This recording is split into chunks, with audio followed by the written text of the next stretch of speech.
생화학자이신 우리 정글자 권사님이 그 얘기를 하시더라고요. 이게 향기가 우리 몸속에 들어가서 어떻게 치유가 되고 또 영향을 주는지에 대해서 그전에는 그냥 개연성만 가지고 있었는데 이것이 이번에 확실하게 논문으로 이렇게 증명이 되었다는 이야기를 하더라고요. 그래서 이 꽃 향기라든가 그 향기, 그 아로마라든가 이 향기가 이렇게 우리 몸속으로 들어가서 분명한 영향을 준다고 하는 것이 과학적으로 검증이 되었다라고 하는 이야기를 지난주에 이렇게 하는 걸 들었습니다.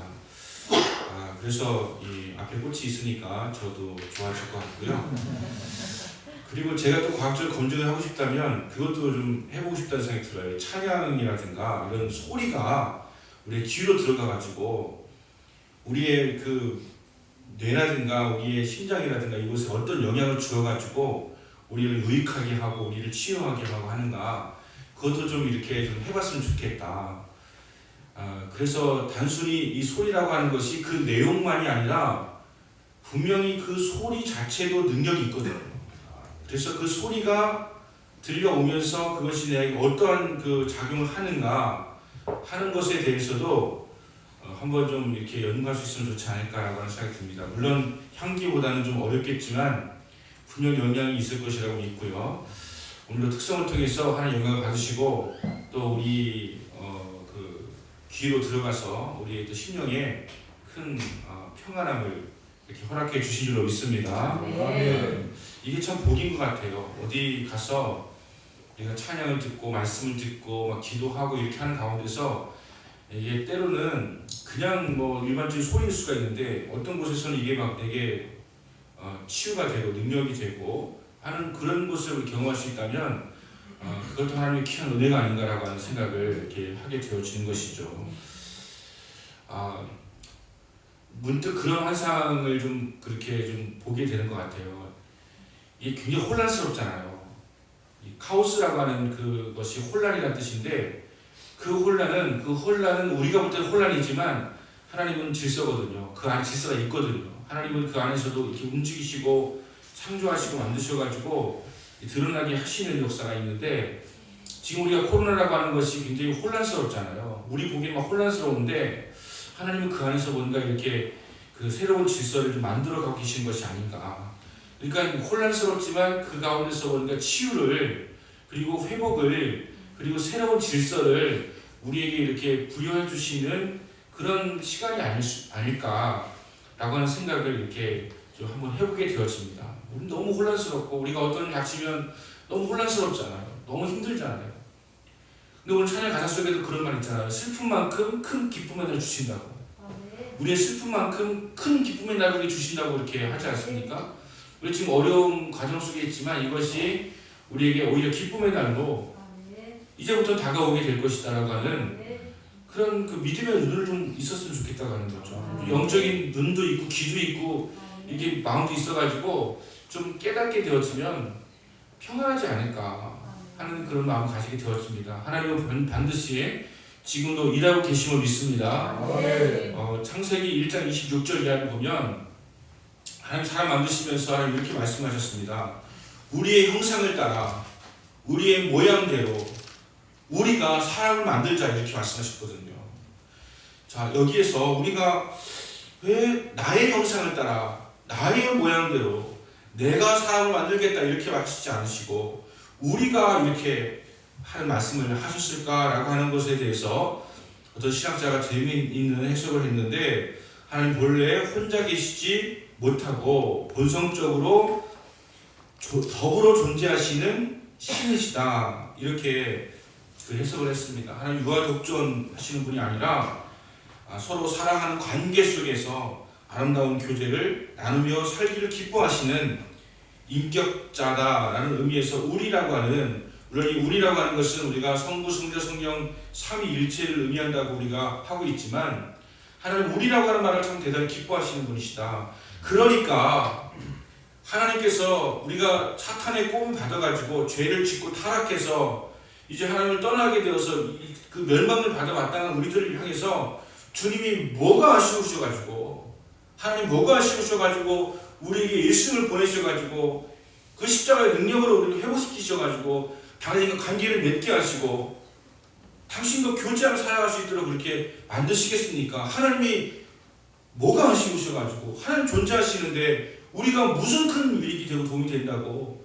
하나님은 우리와 사귐이 있기를 원하시고 우리와 사이의 관계를 맺기를 원하시고 함께 하기를 원하시기 때문에 이렇게 우리를 회복시키셔서 당신의 자녀 삼으시기를 원하신다라고 하는 것입니다. 예수님께서 탕자의 비유를 말씀하실 때도 하나님 어떻게 비유하십니까? 문 밖에 서셔가지고 집 나간 둘째 아들이 돌아오기를 바라는 아버지의 모습을 보여주시잖아요. 이것은 하나님께서 그만큼 우리가 다시 돌아와서 하나님의 자녀로서의 관계를 맺기를 원하신다고 하는 것을 우리에게 말씀하여 주시는 것이죠. 하나님, 우리도 하나님 없이는 살 수 없다고 고백을 하잖아요. 그런데 하나님도 우리 없이는 존재하지 못하시는, 의미가 없는, 우리 없다고 존재를 못하는 것이 아니라 그 존재 의미가 우리와의 사는 관계를 맺으시는 것이다라고 하는 그런 것이죠. 또 그 영화의 그 한 장면에서 이제 아들이 이제 죽을 병이 걸렸는데 아버지가 넌 죽지 않아 이렇게 이야기하거든요. 그리고 왜 안 죽어요? 라고 할 때 네가 없는 세상은 없어. There is no world without you. 너 없이는 세상이 존재하지 않아. 이렇게 얘기했거든요.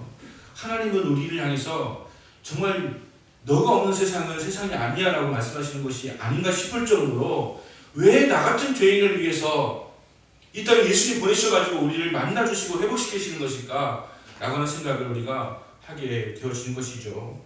하나님은 평화를 원하시는 분이시고 사랑하시는 분이십니다. 그래서 우리 화목을 깨치는 것을 원치 않으시고 다시 평화를 우리가 가지기를 원하시는 분이라고 말씀을 하시는 것이죠. 하나님은 평화를 사랑하시고 그러시기 때문에 사람 만들 때도 하나님의 형상, 하나님의 모양, 이것은 뭐냐면 하나님께서 가지고 있는 그 성품도 우리에게 주셨다라고 하는 거예요. 우리 인간은 원래는 평화를 사랑하는 존재예요. 미워하고 다투고 시기하고 분당짓고 갈라서고 뒤돌아서고 이렇게 만들어진 존재가 아니라 원래는 사랑하고 하나 되고 화목하고 존중하고 이해하고 이렇게 만들어진 존재가 원래 하나님의 사람의 원형이라는 거예요. 하나님은 그렇게 우리 만드셨다고 하는 거예요. 근데 우리가 그렇게 살지 못하는 이유는 우리가 죄로 인해서 이제는 사단의 영향을 받고 사단의 지배를 받고 그 사단은 우리를 계속해서 갈라놓고 또 쪼개놓고 이간하고 나뉘게 하고 불평하게 하고 원망하게 하고 싸우게 하고 다투게 하고 미워하게 시기하게 하는 존재가 사탄이거든요. 우리는 사탄에 의해서 우리 마음을 가지고 자꾸 다투고 싸우고 나누고 불화하고 막 평화 깨지고 이렇게 살아가게 되었다라고 하는 것이죠. 아담과 하와가 선악과를 따먹고 나서 참 변했어요. 그래서 그 다음부터 단어가 달라졌잖아요. 아담아 너 왜 그런 죄를 저질렀느냐, 하나님이 주신 저 여자 때문에 제가 먹게 돼서 이러잖아요. 서로 핑계대고 막 돌리고 원망하고 불평하잖아요. 그 뒤로도 아담과 하와가 오랜 세월을 살았습니다. 그 당시에 평균 나이는 900세였어요. 900세. 가장 오래 산 사람이 모두셀라인데 969세를 살았잖아요. 900세가 평균이었는데 900세 동안에 서로 사랑하고 화목하고 서로 행복하고 이렇게 살아가면 좋겠습니까? 죄가 들어오니까 자꾸 불평하고 원망하는 것이죠. 아담은 하와에게 당신은 왜 말이야 그걸 따먹어가지고 당신 하나만 고생하면 되지 우리까지 다 고생시키냐고 이렇게 막 이게 이제 에덴 동산 나온 다음에 그 우리가 상상할 수 있는 그 모습인 거죠. 하와는 가만히 있으니까 그러면 왜 안 말렸냐고 막 이렇게 하지 않겠어요? 왜 그 못 먹게 말렸어야지. 이게 맨날 그 하나님이 저주를 하셔가지고 땅을 막 개간해야 되고 씨를 뿌려야 되고 막 땀을 흘려야 되고 농사를 쥐어야 되고 뭐 아기를 낳을 때 고통 당해야 되고 막 이런 일이 벌어지면서 서로 원망하는 거죠. 아프니까 힘드니까 막 원망하면서 살아갔을 900년을 한번 생각해 보세요. 그리고 나서 가인과 아벨이 태어났는데 가인과 아벨도 하나님의 자녀로 태어났지만 죄 가운데서 태어나게 되었다 보니까 사단이 그 사이에 들어가지고 여러 가지 또 불평하게 하고 원망하게 하고 비교하게 하고 또 왜 아버지는 둘째만 칭찬하고 나는 저렇게 하고 막 이렇게 막 하나님 왜 예배는 아벨 거 받으시고 내 거 안 받으시고 이런 가운데서 죽이겠다고 하는 그런 마음이 일어나게 되어진 건 아닙니까? 그래서 가인이 아벨을 죽이고 평하게 깨져버렸습니다. 이게 바로 누가 하는 것입니까? 사탄이 우리에게 주어서 우리로 하여금 그렇게 불화하도록 만들어 주고 있다는 하는 거죠. 가까운 사람일수록 더할 것 같습니다. 부부가 더하고 형제 사이가 더하고 오랫동안 사귀었던 친구 사이가 더한 것이죠. 우리는 이전에 비하면 더 많은 것을 소유하고 있지만 이상하게 점점 더 마귀를 닮아가고 있다고 하는 것이죠. 자꾸 우리가 이기주의자의 모습이 되어가고 있고 우리가 다른 사람들과 점점 관계가 악화되어져 가고 있고 의심하고 있고 불화하고 있는 그런 모습이 있다고 하는 것이죠. 하나님의 아들이라고 불려지기에는 너무나 부끄러울 정도의 모습이 우리에게 많이 나타나고 있다고 하는 것입니다. 1980년대 미국 대법관을 지낸 워렌 버거라고 하는 이 분이 계시는 이분이 쓴 글을 보면 이분이 이런 얘기를 해요. 왜 사람들이 갈수록 소송을 많이 걸까? 소송이 너무 많은 거예요. 전 제일 마음에 안 드는 그 플래카드 하나 있는데요. 강용석이라는 사람이 만든 포스터예요. 고소하고 있잖아요, 고소. 딱 하면 고소하라는 거예요. 무슨 고소하면 자기는 밥벌이가 되겠죠. 근데 왜 이렇게 소송이 많아지고 왜 이렇게 고소가 많아질까라고 하는 그런 의문을 던졌다는 거예요. 그러면서 그 원인은 어디 있는가 깊이 생각을 해보니까 가정과 교회가 그 기능을 이루어가기 때문이 아닐까라고 하는 생각을 하게 되었다고 하는 거죠. 교회가 재구실을 하고 교회 다니는 사람들이 하는 말씀대로 살려고 할 때 웬만한 충돌이나 갈등이 그 안에서 해결이 되어지는데 자꾸 이게 우리가 신앙이 떨어지고 믿음이 약화되고 은혜가 사라지잖아요. 은혜가 사라지면 소송이 많아집니다. 은혜가 사라지면 갈등이 많아져요. 여러분 우리가 갈등할 요소가 없습니까? 우리 교회는 세상의 어떤 공동체보다 진짜 각인각색의 사람들이 모인 곳이 교회예요. 교회만큼 싸움 박질하기 좋은 곳이 없어요. 삶의 수준도 다르고 성격도 다르고 그리고 지위도 다르고 많은 것이 다르기 때문에 여기는 오직 하나님의 부르심 때문에 온 사람들이지 우리 성격 맞춰서 오려고 했으면 우리는 이렇게 만나지 않았을 거예요. 근데 하나님 부르셔가지고 각자 삶이 다른 부분이 있음에도 불구하고 뭐였단 말이죠? 은혜가 사라지면 교회는 싸움박질하는 곳이 되어집니다. 전쟁터가 되어질 거예요. 근데 은혜가 있으면 이게 덮어집니다. 이해도 되고 용서도 되고 헤어지면 되는데 은혜가 사라지고 나면 막 싸우는 거예요. 문제가 되는 거예요. 아담이 하와를 보고서 막 하는 것처럼 사람이 다른 차이점을 보고 왜 넌 나와 다르냐? 너는 왜 그렇게 사냐? 그럼 너는 뭐 잘 사는 줄 아냐? 이렇게 하면서 다투는 거예요. 싸우는 거예요. 은혜가 있으면 이게 묻혀지는 거예요. 근데 우리의 지금 나라가 우리의 삶이 우리의 주변에 보면 은혜가 점점 떨어지기 시작하니까 자꾸 더 많은 갈등이 생겨나게 되는 거예요. 문제가 생겨나게 되는 거예요. 그래서 자꾸 더 소송이 많아지고 교단도 껄쩍하면 더 법정으로 가려고 하는 그런 부분이 생겨나게 되어지는 거죠. 이게 우리가 내부에서 해결해내지 못하니까 자꾸 법정으로 가는 거 얼마나 이게 우스운 꼴인지 모릅니다. 하나님의 그 교회가 이 안에서 하나님의 방식 안에서 성경적으로 해결하지 못해가지고 자꾸 세상 법정으로 가가지고 해결하려고 하는 그런 부분들 이게 세상 사람들에게 우리가 무시당하고 인정받지 못하는 그런 모습이 될 수도 있는 거예요. 교인들끼리 이렇게 분쟁하고 교인들끼리 만약에 법정으로 가고 한다면 이게 얼마나 부끄러운 그런 일이 되겠습니까? 그러니까 우리 가운데 왜 이런 일이 많이 벌어지느냐라고 하는 거에 대해서 워렌 버거 이 판사는 바로 우리 안에 이 은혜가 사라졌기 때문이다. 우리가 하나님의 그 영향력보다는 사단의 영향력에 의해서 점점 우리가 이기적으로 변해가고 자꾸 제 영향력 가운데 살아가고 있다고 하는 것을 그렇게 이야기를 했다고 하는 것입니다. 하나님의 사람의 특징은 이해관계가 서로 얽혀 있어도 서로 양보하고 용서하면서 풀어가려고 하는 그런 모습이 나타나야 진정한 하나님의 사람의 모습이라고 하는 것입니다.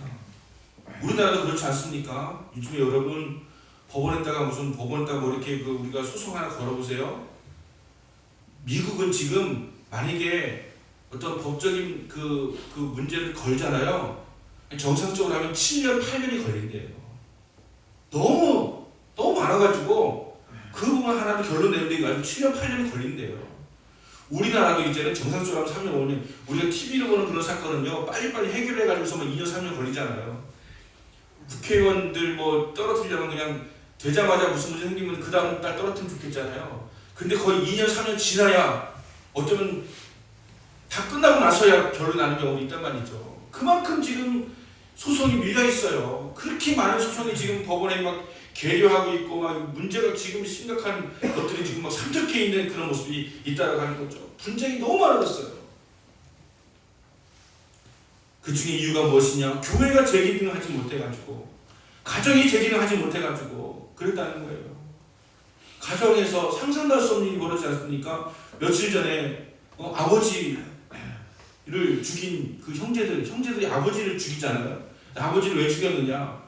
아버지가 돌아가시면 이제 아버지가 지고 있는 빚이 우리에게 오지 않을 것이다.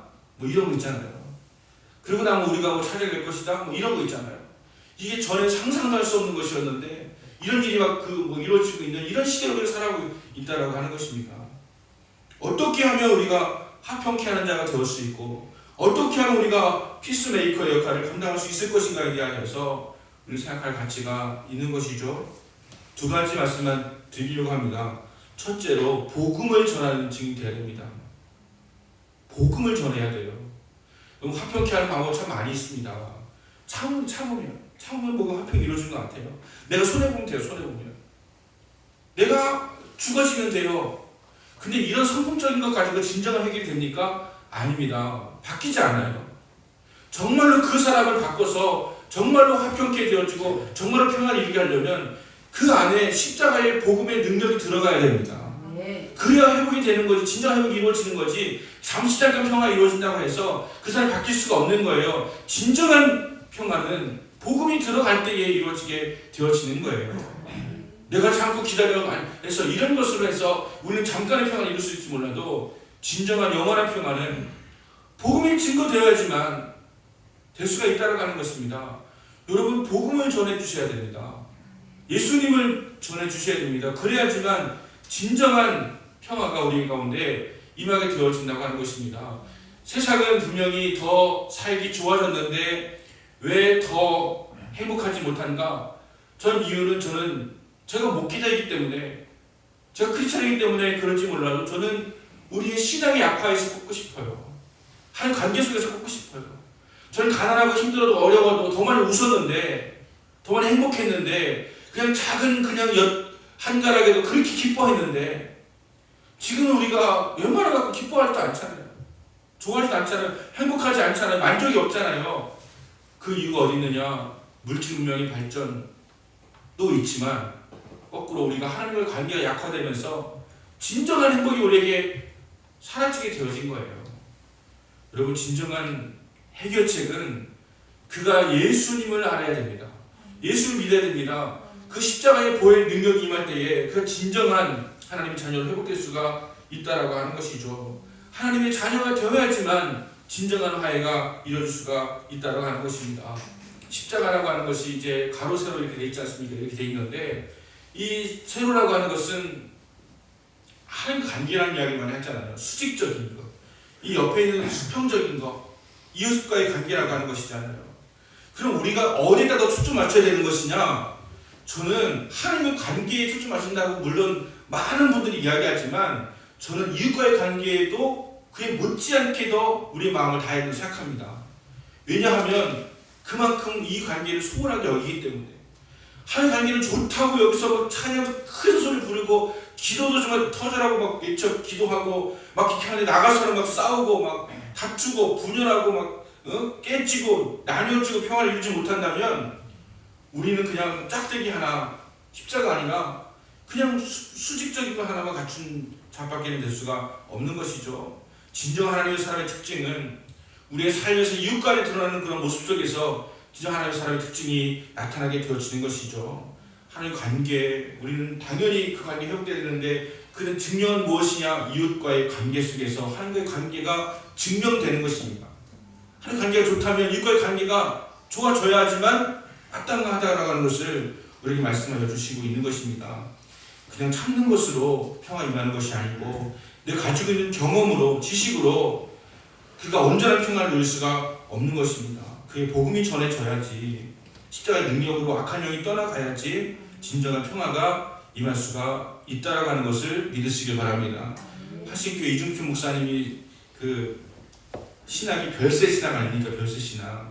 난 죽었다 생각하고 이제 한다고 하는 신학인데 이 한신교회 이중표 목사님이 쓴 책이 나는 매일 죽노라고 하는 책을 썼는데 저는 목사 시절에 정말 교회에 있었는데 정말로 신실한 여자 집사님 한 분이 계셨어요. 근데 너무 교회에서 기도도 열심히 하고 봉사도 열심히 하고 마음도 좋고 믿음도 좋고 막 그런 자매였는데 목사가 볼 때 마음이 가지 않겠습니까? 그래서 눈여겨보는데 문제는 그 여집사님의 남편이 문제였어요. 이분이 우체부인데 이틀 간격으로 술을 그냥 고주 멍태가지고 마시고 들어가지고서는 그렇게 패는 거예요. 그래가지고 목사님 한번 가가지고 왜 그렇게 그 사람을 때리느냐고 막 이렇게 이야기했더니 당신이 뭔데 나한테 그런 소리 하느냐? 내가 네 옆에 내 패는 내가 내 옆에 내 패는데 웬 간섭이냐 무슨 말참견이냐 하면서 그냥 달려들더랍니다. 그러니 말을 하고 싶어도 못하게 되는 거죠. 어느 날 그 집 아들이 목사님께 달려와가지고 목사님 우리 엄마가 지금 죽어간다고 지금 이렇게 얘기를 하면서 울면서 막 난리를 부르고 해서 달려가 보니까 그날 술을 잔뜩 먹고 들어와가지고는 목침으로 자기 부인을 때렸는데 이것에 맞고서 기절을 한 거예요. 그리고 마당에 피를 흘리면서 쓰러져 있더라고 하는 것입니다. 그 부인 업고 등에 업고 가서 막 보건소에 가서 막 간신히 막 이렇게 해서 이제 살려 놓았는데 그때부터 이 목사님은 자기가 내가 두들겨 맞는 한이 있더라도 내가 그 남편을 반드시 예수 믿게 해야 되겠다 그런 마음을 가지게 되었답니다. 그래서 어느 수요일날 그 시간에 그 남편을 찾아갔습니다. 남편이 저녁을 먹고 있는데 선생 오늘 저녁에 나와 같이 교회 가야 되겠어 이렇게 이야기했대요. 아직 술 안 먹었을 때 술 안 먹었을 때 정신 말짱하잖아요, 그죠? 아시죠? 우리 남편 술 드시는 분들 술 안 먹었을 때 멀쩡하잖아요, 그죠? 알겠습니다라고 이렇게 얘기를 한 거예요. 그래서 이 목사님이 계속 옆에 이제 앉아 있는 거예요, 그냥. 이제 갈 줄 알았는데 예배 시간 갈 줄 가시면 제가 따라가겠어 이럴 줄 알았는데 이 목사님이 안 가는 거예요. 화장실에 갔는데 화장실에 가서 정말 무슨 뭐 10분, 20분 막 이렇게 안 나오고 있었는데 이 목사님이 안 가는 거예요. 그리고서 또 나와서 이제 있는데 교회에서 이렇게 초종이 이렇게 종을 두 번 치거든요. 한 번 치고 30분 전에 한 번 치고 이제 직전에 한 번 치고 이제 두 번 치는데 30분 전이라고 땡 하고 쳤는데 이 목사님이 안 가는 거예요.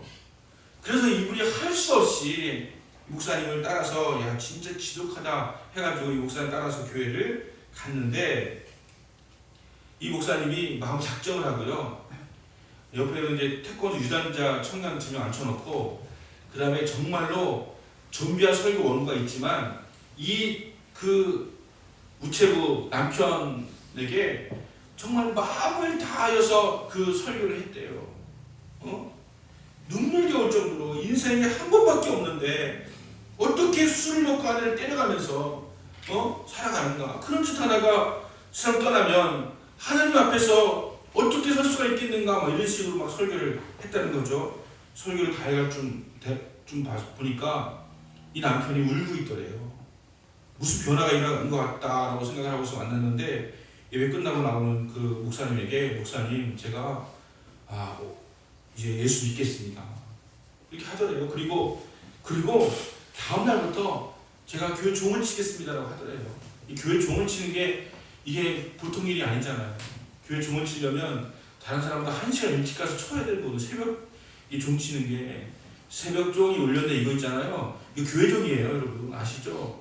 새벽 종이 울렸는데 새 아침에 울렸네 교회 종입니다. 이 새마을 운동 6시에 우리 마당 쏟았잖아요. 그럼 교회 종은 한 4시 반쯤 이렇게 울리잖아요. 새벽 종이 울렸네, 새아치 밝았네 이거예요. 그런데 이 종을 치는 일을 자기가 하겠다고 하면서 그 다음날부터 보니까 이분이 종을 치더래요. 정말로. 교회 종을 치면서 술도 끊고 당연히 안에 때리던 것도 멈추고 나쁜 습관을 고쳤다는 거예요. 그리고 집배원이니까 이제 그 집을 돌아다니면서 이렇게 배달을 하잖아요. 이분이 근데 뭐라고 어떤 걸 하냐면 천국에 편지가 왔어요라고 하면서 자기가 쓴 전도 편지를 이렇게 넣어주고 왔다는 거예요. 뭐라고 말하냐면 천국에서 또 편지 하나 온 것이 있습니다 하면서 이렇게 넣어줬대요. 이분이 그렇게 바뀌었다는 거예요. 그렇게 바뀌고 나서 이분이 이제 신학 공부를 하고 지금 서울에서 목회를 하고 있다고 하는 그런 이야기를 들었습니다. 목사님 찾아가지고 우리 아내가 이렇게 아름답고 천사 같은 줄을 몰랐다고 이렇게 이야기하면서 변화가 된 거예요, 여러분. 여러분, 그냥 아내 때리지 마셔. 그 사람 어떻게 이게 아니라 예수를 믿게 하려고 교회를 데리고 와서 앉혀놓고 설교를 하고 복음을 전하니까 그 심령이 변화가 되어진 거지. 그냥 그러면 안 된다고 이렇게 하는 걸로 바뀝니까? 안 바뀌죠. 그냥 하루 이틀 갈지 모르지만 안 바뀌죠. 예수를 믿어야 십자가의 복음의 능력이 들어가야 악한 영이 떠나가고 예수를 믿어야 진정한 평화가 그에게 찾아오게 되어지고 변화가 이루어지게 된다고 하는 것입니다. 하나님 믿으면 가정에 평화가 옵니다. 하나님 믿고 예수를 마음에 모시면 원수도 사랑하게 되는 것입니다. 그러므로 복음을 전해야 됩니다. 우리가 그냥 착하게 사는 것만으로 되는 것이 아니고 복음을 전해야 세상이 달라지는 거예요. 복음의 빛이 임해야 세상이 달라지는 거예요. 지금 우리가 겪고 있는 많은 그런 딜레마는 복음의 능력이 약화되었기 때문에 그런 것이라고 하는 것으로 저는 진단하고 싶습니다. 복음의 능력이 전해져야 되는데 그냥 우리 인격으로 우리의 그냥 상음으로 이렇게 이런 것으로만 되는 것이 아니고 전에는 어쨌든 간에 복음을 전했잖아요. 예수를 믿자고 예수 믿으라고 교회 한번 가보자고 막 이렇게 했잖아요. 근데 이제는 우리 복음을 전할 수 있는 기회 사라졌는데 정말 우리가 그런 기회가 있다면 우리는 복음을 전할 수 있어야 됩니다. 몸이 아프잖아요. 그러면 몸이 아프신 분을 향해서 병원을 검색해서 알려주는 것도 필요하지만 우리가 이번 기회에 우리가 한번 하나님을 의지하고 믿고 기도하자라고 말할 수가 있어야 된다고 하는 것입니다. 그래서 하나님께서 이렇게 우리에게 그런 문제를 가지고 있는 분이 오시게 될 때 하나님 어떻게 하실까요? 하나님 그를 고쳐주실 거예요. 왜냐하면 그것을 통해서 하나님과의 관계가 회복되길 원하시니까. 그래서 진정한 평화가 임하기를 원하시니까 고쳐주실 것입니다. 그렇게 데리고 오시고 또 여러분 가운데서 내가 그걸 담당하겠습니다라고 해가지고 제가 기도하겠습니다. 이렇게 할 수 있는 그런 마음을 가진다면 그럼 놀라운 그런 역사가 여전히 우리 가운데 일어나게 될 줄로 믿습니다. 그 근거는 하나님은 평화를 원하시는 분이라고 하는 것이기 때문이죠. 그렇게 해서 그거 하야고 그를 갖다가 우리가 받아들이고 하나님과 자녀 관계에 회복될 수 있다 한다면 하나님 그것을 원하실 거라고 하는 것이기 때문에 문제가 있는 사람들이 지금 세상에 더 많아졌습니다.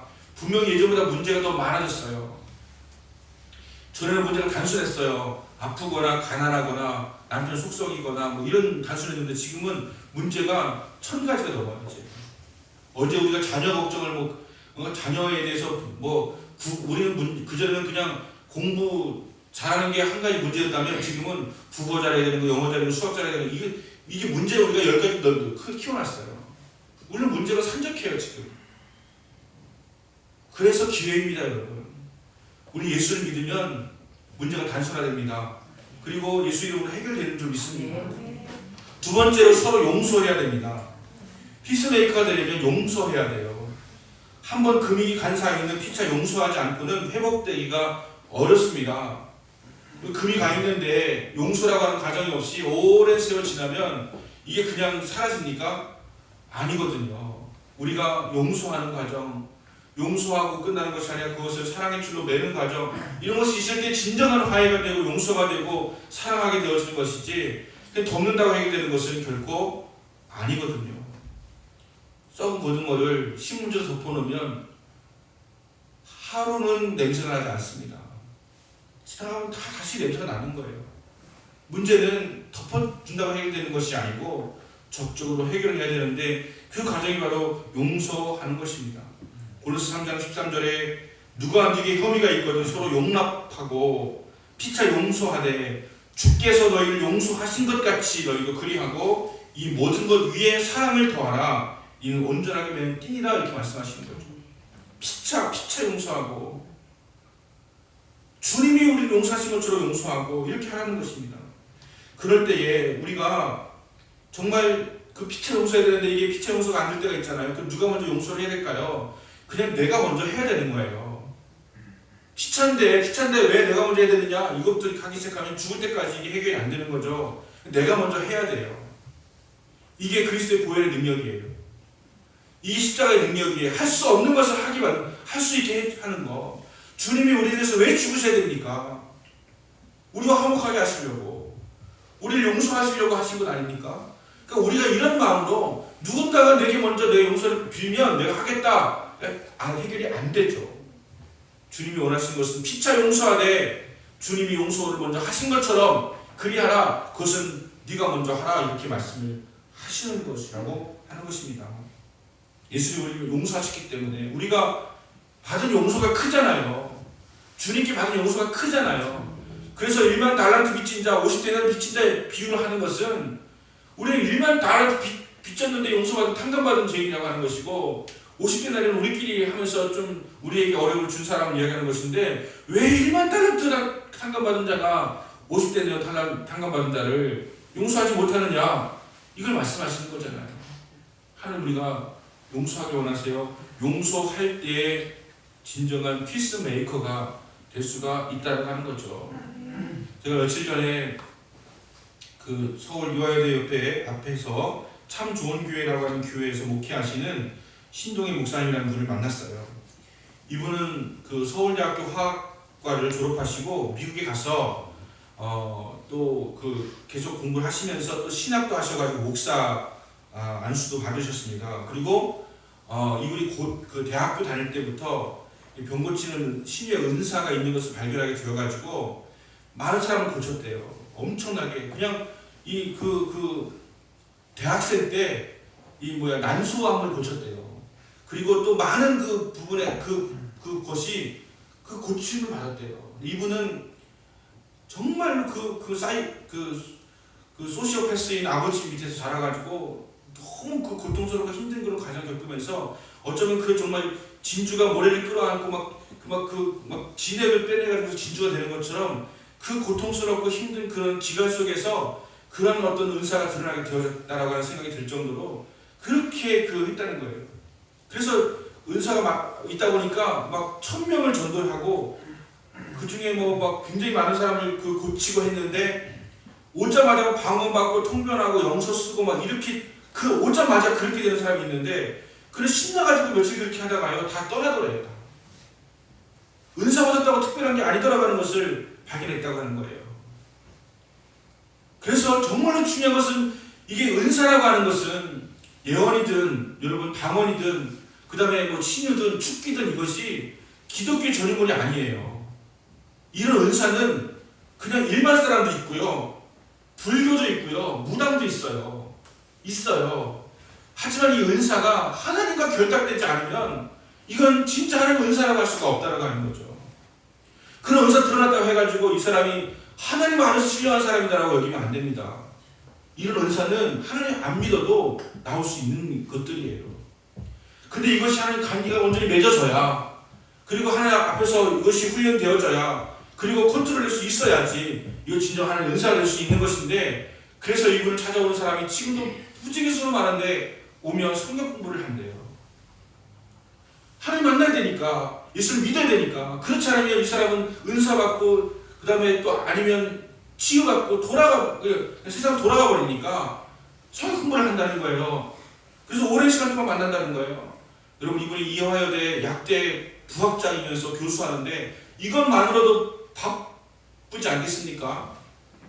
보직을 맡고 교수라고 바쁘지 않겠습니까? 근데 교회에 누가 정신적인 문제를 갖고 있는 사람이 찾아오면 정말 많은 시간 할애해서 얘기를 들어주고 또 형 가르쳐주고 기도해주고 이렇게 안수하면 치료가 되는데 그건 의미가 없기 때문에 그렇게 해서 하나님을 믿는 사람이 되는 것이 아니기 때문에 성경을 가르쳐주고 충분히 이야기 들어주고 문제 해결해주고 이렇게 하려고 하다 보니까 굉장히 피곤하지 않겠습니까? 너무 힘들지 않겠습니까? 그렇게까지 하고 싶겠어요? 근데 이분이 이 이야기를 하더라고요. 내가 이렇게 하고자 하는 그런 마음의 그 근본은 하나님께 받은 은혜가 너무 커서 그것을 빚 갚겠다고 하는 심정으로 하고 있다는 거예요. 그럼 우리의 그 삶의 동기와 우리 사역의 동기는 하나님께 받은 은혜가 너무 커서, 반대로 말하면 은혜를 많이 받았다는 얘기는 거꾸로 말하면 빚을 많이 탕감받았다는 얘기예요. 하나님께 지금 빚이 너무 커가지고 나는 지금 하는 거라는 거예요. 그 안에 막 책을 쓰고 막 목회를 그렇게 막 하고 새벽에 막 기도, 중보기도 하는 걸 보니까 그래요. 정말로 그 교회가 귀하더라고요. 근데 그 동기가 무엇이냐? 하나님께 받은 은혜가 커서 그 은혜의 그 빚을 갚겠다고 하는 심정으로 그렇게 하고 있다고 하는 거예요. 여러분, 우리가 왜 용서할 수 있냐면, 내가 너 용서해 주면서 야, 넌 고마운 줄 알아야 돼, 내가 너 용서해 주자라, 이게 아니라요. 내가 하나님께 받은 그 은혜가, 하나님께 받은 용서가 너무 크기 때문에 너 용서해 주는 건 아무것도 아니야. 난 너를 용서할 거야. 하나님 나에게 더 큰 용서를 주셨거든. 이런 마음으로 해내려고 하는 거예요. 우리가 무슨 선행을 행하면 무슨 알량한 그걸로 내가 엄청나게 무슨 혜택을 준 것처럼 막 동네방네 막 스피커 틀어놓고 막 이렇게 막 이야기하는 것이 아니라, 나는 하나님께 받은 은혜가 너무 커가지고 너에게 조금 나눠준 것 뿐이지, 난 있으면 더 나눠줄 텐데 내가 이거밖에 없으니까 하나님께 받은 은혜를 생각하면 내가 나누는 것이야 라고 이렇게 고백을 해야 된다고 하는 것입니다. 여러분, 용서가 임해야 하나님의 나라가 임합니다. 여러분, 하나님 용서를 받았는데 내 안에 누구를 용서하지 못하는 마음을 담아두고 있고, 누구를 미워하는 마음을 담아두고 있고, 우리가 우리 마음에 전쟁터 하나를 심어놓고 있으면 진정한 평화가 왔다 갈 수가 없는 것이죠. 우리 안에서 누군가를 향한 그 증오와 누군가를 향한 그 용서를 향하게 되어질 때에 진정한 평화가 우리에게 찾아오게 되어진다라고 하는 것입니다. 그리고 또 한 가지 기억할 것은 용서로 끝나면 안 된다고 하는 것이죠. 주님 뭐라고 말씀하십니까? 피차 용서한 다음에 그 위에 사랑을 더하라. 베를린 장벽을 막 무너뜨렸잖아요. 동서독이 이게 하나가 될 수 있는 근거가 됐지 않습니까? 막 때려 부셨어요. 그리고 그 장벽이 그것도 다 깨졌습니다. 어떻게 됩니까? 그걸 치워야죠. 남겨두고 있으면 여전히 우리는 어수선한 거잖아요. 치워야죠. 그리고 진정한 사랑의 교제가 오가야 되는 것이 되지 않겠습니까? 용서한 다음에 그 위에 사랑을 더하라. 사랑은 둘을 하나로 묶는 띠라고 말씀을 하셨습니다. 우리가 용서한 것으로 그치지 말고 더 자주 만나고 위로하고 더 가까이 아름다운 교제를 나누며 서로를 기도해주고 서로 상처를 싸매는 작업이 필요합니다. 여러분, 도저히 용서 못할 것 같은 그런 마음이 있잖아요. 남편을, 아내를, 또 자녀를, 부모를 혹은 친구를 그런 마음을 가질 때 여러분, 주님 앞에서 나는 도저히 할 수가 없지만 예수 그리스도의 십자가의 보혈의 능력으로 저로 하여금 용서할 수 있는 마음을 주시고, 그리고 용서하겠습니다라고 선포하게 하시고, 그리고 사랑으로 살아갈 수 있게 하여 주옵소서. 그것이 우리를 진정으로 화평케 하고 우리의 평화를 주는 것이 될 수가 있다고 하는 것입니다. 용서해 보세요. 여러분 마음에 태평양 바다가 몰려올 것입니다. 그러한 진정한 평화가 이루어지게 되어질 것입니다. 그리고 우리가 누군가를 향해서 용서해 주게 되어질 때 진정한 평화가 우리 가운데 임하게 되어질 것입니다. 지금은 영적으로 점점 어두워져 가는 세상입니다. 지금은 살기는 좋아지고 물질 문명이 발달하고 있지만 영적으로는 점점 이게 어두워져 가고 있는 세상이에요. 그리고 하나님의 말씀이 이루어지지 않고 있는 세상이에요. 누군가가 말씀을 지키려고 발버둥을 치고 그리고 누군가가 영적인 그 눈을 떠서 하나님의 그 일하심을 보게 되어질 때 점점 회복되는 역사들이 나타나게 되어질 거예요. 영적인 부분은요, 역설적으로 물질과 좀 필연적으로 반비례를 이룹니다. 물질이 많아지면 영적으로 점점 어두워져요. 아까도 살짝 말씀드렸지만 우리의 삶에 고독과 또 아픔과 분노와 이런 것들을 승화시킬 때 이게 우리를 영적인 것을 둘러싸고 있던 그런 이 표피들이 떨어나가게 되어지고요. 그리고 우리 영적인 은사가 드러나기 시작하게 되어지고 우리가 하나님과의 그 영적인 것들이 나타나게 되어지는 거예요. 근데 세상의 욕심을 잔뜩 가지고 그런 걸 채우려고 하다 보니까 점점 두텁게 영적인 것을 갖다가 다 가려주고 있는 거예요. 없는 게 아니에요. 여러분의 은사가 없는 게 아니고 여러분 영적인 능력이 없는 게 아닌데 자꾸 세상 것들로 채우다 보니까 우리가 두텁게 자꾸 우리 것들을 가리고 있는 것이죠. 그래서 영적으로는 둔감해지고 있는 거예요. 세상에는 민감해지기 시작하고 하나님께는 둔감해지기 시작하는 거예요. 우리는 하나님께 민감해지기 시작해야 됩니다. 그래야 세상에 둔해져도 행복해요. 세상에 둔해질수록 행복해집니다. 민감해지니까 자꾸 뭐가 보여요. 누구는 어떻게 됐더라, 벌었더라, 올라갔더라, 망했더라 이런 걸 하다 보니까 갈수록 내 자존감은 쪼그라들고 점점 비교가 되면서 우울해지고 불행해진다고 생각하고 계시지 않습니까? 여러분, 진정한 하나님의 자녀로서의 회복이 이루어지게 되길 바라고요. 정말 우리가 서로 용서하는 것들이 우리 삶 가운데 나타날 수 있게 되어지길 바랍니다. 야심으로 기도하겠습니다.